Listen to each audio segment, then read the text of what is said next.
네, 다음 소식입니다. 민주당이 7월 임시국회에서 본회의를 소집하겠다고 예고한 가운데 여야 간 충돌이 더욱 격화되는 양상입니다. 이런 가운데 여야 모두 내부 주도권 다툼도 거세지고 있습니다. 국회 취재기자 연결합니다. 엄윤주 기자. 네, 국회입니다. 네, 여야 간 강대강 대치가 계속되고 있죠. 네, 다음 달부터 30일간 7월 임시국회 회기가 시작됩니다. 사실상 민주당이 의장단 단독 선출까지 밀어붙일 것으로 보이는데 국민의힘도 다음 달 1일부터 비상대기 체제에 들어가는 등 반발이 거셉니다. 국민의힘 핵심 관계자는 YTN과의 통화에서 국회의장이 없는 상황에서 현재 본회의를 소집할 수 있는 법적 권한은 아무에게도 없다고 강조했습니다. 특히 권성동 원내대표가 필리핀 대통령 취임식에 특사로 출국하면서 극적 합의 가능성은 더욱 낮게 점쳐지는데요. 민주당의 공세도 거칠어지고 있습니다. 직접 들어보시죠. 선거 승리에 도취돼 민생의 고충에는 1도 관심 없고 민심의 분노에 조금 더 아랑곳 않는 오만함 그 자체입니다. 한마디로 집권 여당이 최근 보여준 모습은 민생 뺑소니입니다. 여야 원내 수석부 대표는 서로 물밑 접촉을 이어가고는 있지만 접점을 찾기는 쉽지 않아 보입니다. 네, 이런 가운데 이준석 대표와 안철수 의원 간의 신경전이 또 한 번 불거졌다고요.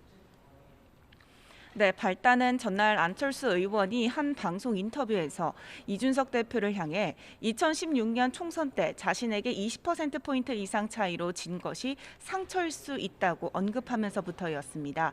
이준석 대표 역시 발끈했는데 직접 들어보시죠. 안철수 대표가 2016년에 살고 계신가 봅니다. 뭐 그런 거 평생 즐기십시오. 이준석 대표는 또 윤석열 대통령이 자신의 면담 요청을 거절했다는 일부 보도에 대해서도 누군가 의도적으로 대통령실과 당 사이 불화를 일으키려 한다고 주장하기도 했습니다.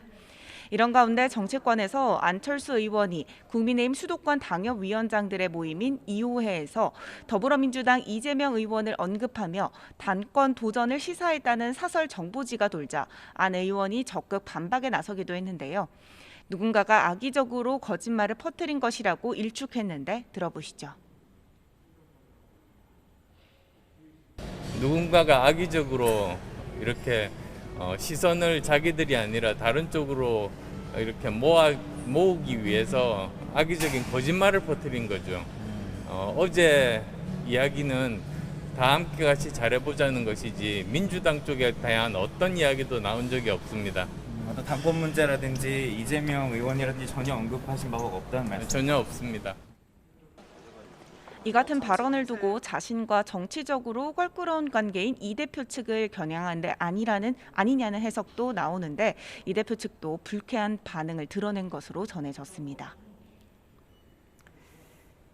네, 민주당 상황도 보겠습니다. 당내 유력 주자들이 잇따라 전당대회 불출마 선언을 하면서 이재명 의원의 불출마를 압박하고 있죠. 네, 우선 전당대회 출마 여부에 대해 침묵으로 일관하고 있는 이재명 의원을 향한 당내 불출마 압박이 갈수록 거세지고 있습니다. 서른 의원은 이재명 의원이 당대표 선거에 나온다면 당의 분란을 일으킬 소지가 너무 많다고 지적했고 당권 도전을 밝힌 김민석 의원은 이 의원을 BTS에 빗대며 잠시 멈춤과 숙성의 시간이 본인과 전체에 더 도움이 될 것이라고 주장했습니다. 민주당 내 97세대 첫 주자로서 강병원 의원이 전당대회 출마 선언을 하면서 박용진, 박주민 의원 역시 출마를 고심하고 있는 것으로 전해졌는데요. 이 의원은 침묵을 이어가고 있는 가운데 어제 1호 법안 발의에 이어 오늘은 SNS를 통해 정치개혁은 당원의 명령이라고 밝히면서 사실상 출마 수순에 들어간 것이 아니냐는 분석이 나옵니다. 지금까지 국회에서 YTN 엄윤주입니다.